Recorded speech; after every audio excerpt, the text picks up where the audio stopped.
Bueno, justamente este último hecho informativo nos da pie para hablar de lo que vamos a hablar. Cuando invitamos a Matías Daguero hace 2 días, desde la producción, para hablar del libro de su coautoría y de esta situación económica y financiera que nos trae problemas, y si nos sobra algún pesito no sabemos qué hacer, el dólar estaba planchado en 28 pesos. Es más, los títulos de los diarios en Buenos Aires y en el interior de la República Argentina, a pesar de las turbulencias, el dólar está quieto en 28. Bueno, lamentablemente día viernes cerramos a 29,70.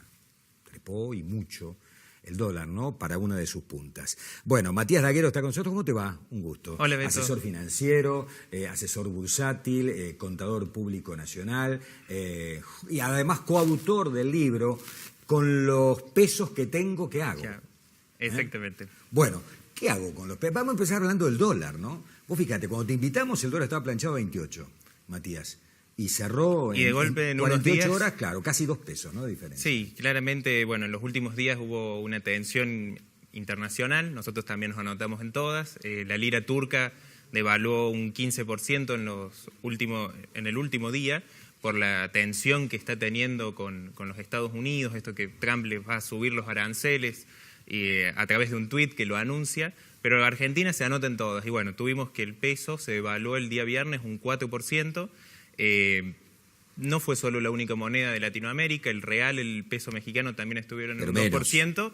Siempre nosotros tenemos una proporción mayor, nosotros, siempre, ¿no?, estamos ahí. Esta vez nos ganó la lira turca a nivel mundial y nos pasó, así que ahora también somos segundos en devaluación.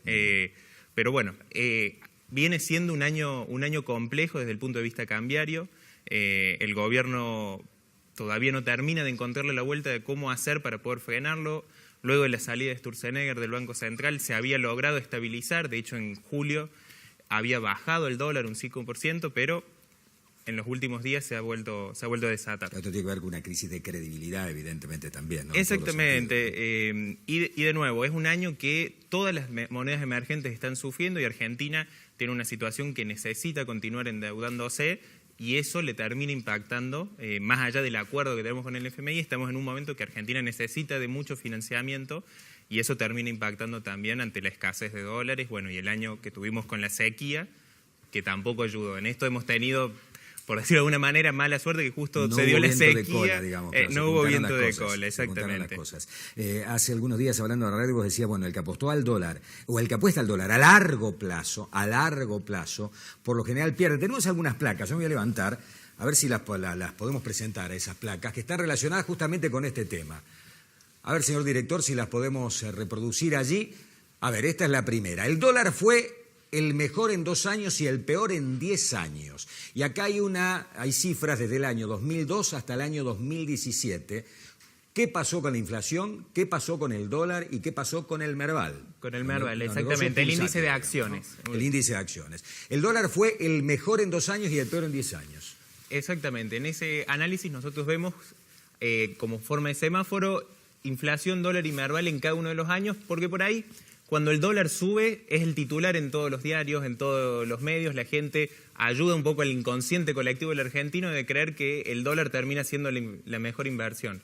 Bueno, claramente este año está siendo, porque ahí están los años terminados hasta el 2017, este año tendría a ser el tercero desde el año 2002 en que el dólar estaría consiguiendo esos resultados. Pero más allá de eso, ver que también en 10 de esos años ha sido el peor.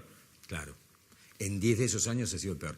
El Merval fue el mejor en 11 años y el peor en 4. O sea que en 15 años, que están acá chequeados, en 11 años fue un muy buen negocio el Merval en relación a estas otras variables. Exactamente. El índice Merval que nuclea las principales empresas de Argentina.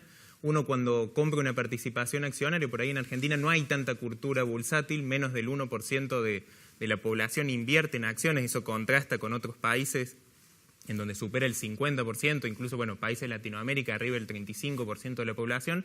Entonces eso es como que lo vemos en una placa, pero la gente siente que lo ve pasar, cuando por ahí la posibilidad de invertir en acciones no hace falta un gran capital, es algo que es accesible. La gente es que le escapa, ¿no? Cree que es de riesgo este tema de meterse en la bolsa. A ver, el tema de ingresar a invertir en acciones, haciéndolo solo, sin ningún conocimiento, como cualquier emprendimiento, empresa que uno pueda hacer, es algo de riesgo. Ahora, si uno... Y salir a manejar sin tener carnet. Sin tener carnet, saberlo, ¿no? Sí, exactamente. Entonces, el tema de las acciones también lo que muestra es, bueno, aún ingresando en cualquiera de esos años, en la gran mayoría has tenido una ganancia. Entonces, si uno se hace asesorar por alguien que conozca el mercado y tiene la oportunidad de conocer las distintas inversiones, eso te puede ayudar. Les voy a pedir la placa anterior, porque había un dato que me llamaba muchísimo la atención, la que teníamos recién al aire, y era, fíjense, en todo el periodo, desde el 2002 al 2017, el dólar subió 1.762%, la inflación fue del 2.623% y el Merval creció el 10.078%. Sí, hay algo, a ver, la inflación superó al dólar, o sea que esto que hacemos mucho los argentinos de ponerlo abajo del colchón, en el largo plazo te hizo perder capital. No es un buen negocio. Claro, pero la gente que compró dólares hace 6 o 7 meses, hasta hoy dijo que gané un montón. Este año claramente es un buen negocio, como vemos ahí, te des 2 de 3. Pero también hay una realidad, y esto para entender lo que hay detrás de las inversiones en bolsa, que por ahí uno los ve en una pantalla y no sabe qué terminan generando. Cuando uno aparta el dólar y lo pone en un colchón, no genera que eso circule en la economía. Claro. En cambio, cuando uno invierte en acciones, por ejemplo, el Merval, o cuando compra bonos o obligaciones negociables, con eso está contribuyendo a financiar a empresas. Claro. Sin ir más lejos, por ejemplo... Que ahora que con el problema de las empresas argentinas y todo esto de los cuadernos y toda la historia, complica también la credibilidad de las empresas argentinas. De las empresas argentinas. Fíjate cómo se ha caído las acciones de las exactamente. Las ahí lo que también hay que saber separar es la empresa del empresario. Claro. Que, por ejemplo, yendo a lo que pasó en Brasil con el Lavallato, sí. Inicialmente las acciones cayeron muy fuerte, pero se depuró y ahora la bolsa brasileña está volviendo... Allá está el juez Moro, acá está Bonadío, hay que ver entonces cómo termina. Hay que ver cómo termina, vamos a la siguiente placa. Allí está, opciones para pequeños ahorristas. A ver, ¿qué puedo hacer si tengo algunos pesos? Bueno, hoy, solo algunos pesos. ¿Qué opciones tiene el mercado para aquellos que tengan unos pesos para ahorrar?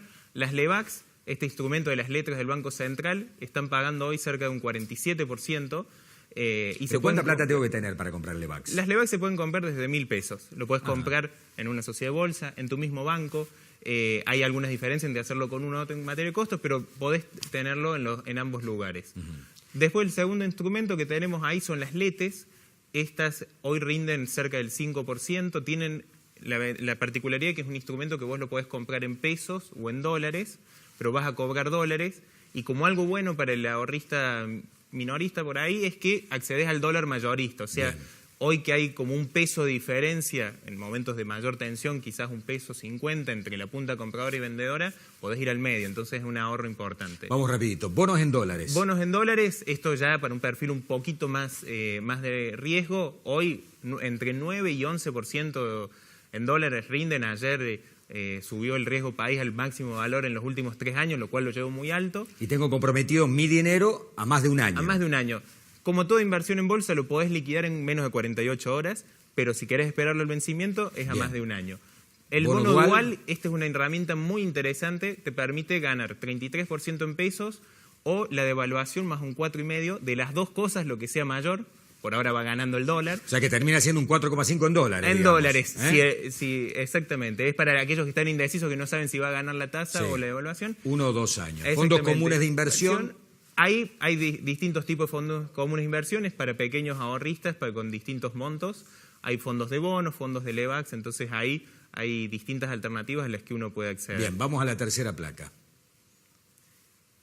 Bueno, y en esta, un poco lo que planteo, muchas veces la gente se queja de, bueno, que la inflación es alta, que el dólar no para de subir, estas tasas de interés que dañan a la economía o que sube la tarifa de servicios públicos. No quejarnos y ser protagonistas. Exactamente. ¿Qué hago para defender mis pesos? Exactamente. Entonces, ponerme un rato del otro lado del mostrador, porque, a ver, adoptar la postura crítica es algo simple, cómodo y me deja sin ninguna opción. Si es culpa del gobierno, si es culpa, no sé, de mi empleador que no me sube el sueldo, no puedo hacer nada y no tengo solución. Entonces, asumiendo el protagonismo de tus finanzas personales, tenés distintas alternativas. Por ejemplo, frente a la inflación alta, hay unos bonos que te pagan la inflación más una tasa, que son los bonos con ajuste SER. Sí. Estos bonos que fueron responsables de que en un momento en Argentina la inflación no fuera un fiel reflejo, porque un funcionario pensó que cambiando lo que medía el INDEC no Podía había cambiar inflación, la realidad, y hacía pagar menos interés. Sí, una locura. En segundo término tenemos el tema del riesgo cambiario del dólar. Si yo pienso que el dólar va a subir, si compro bonos en dólares, voy a ganar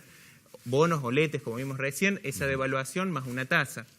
Las tasas de interés son altísimas. Bueno, aprovecharla con las LEVAX y las infaltables acciones de bancos. O sea, en escenarios de tasas de interés altas, los bancos ganan más dinero. El tema grave es qué hacen las empresas que se tienen que financiar, Matías. Exactamente. Ahora, ¿no? El costo del dinero está carísimo en Argentina, es altísimo, ¿no? Exactamente. Lo que sí es recomendable en estos momentos, sobre todo para aquellos que tengan una pyme, analizar alternativas. El peor financiamiento en este momento es el descubierto de un banco, que está arriba del 60-65%, pero hay instrumentos, algunos créditos por ahí productivos. En bolsa tenés instrumentos como el cheque de pago diferido, obligaciones negociables, pagarés, donde las tasas, a ver, como todo, si el soberano te paga 45% son elevadísimas, pero por ejemplo, cheque de pago diferido en bolsa en estos días se está negociando alrededor del 40%. Nos queda una última placa. A ver si la podemos repasar. Allí está, la tasa de interés en el mundo. Argentina, primero en el ranking. Estamos primero en el ranking. Esas son las tasas de interés en el mundo en moneda ¿Es como local? Venezuela 20,8 si tiene 1.000.000% de inflación? Sí, pero la tasa es negativa. No es real, no hay mucha plata que pongan en el mentirosa, digamos. Exactamente. Pero en el resto de los países vos ves que está medianamente en línea con la inflación que ellos van teniendo. Ahora, Tenemos Turquía a Turquía devaluó más, pero tiene una tasa de interés menor a la nuestra. Menor a la nuestra, exactamente.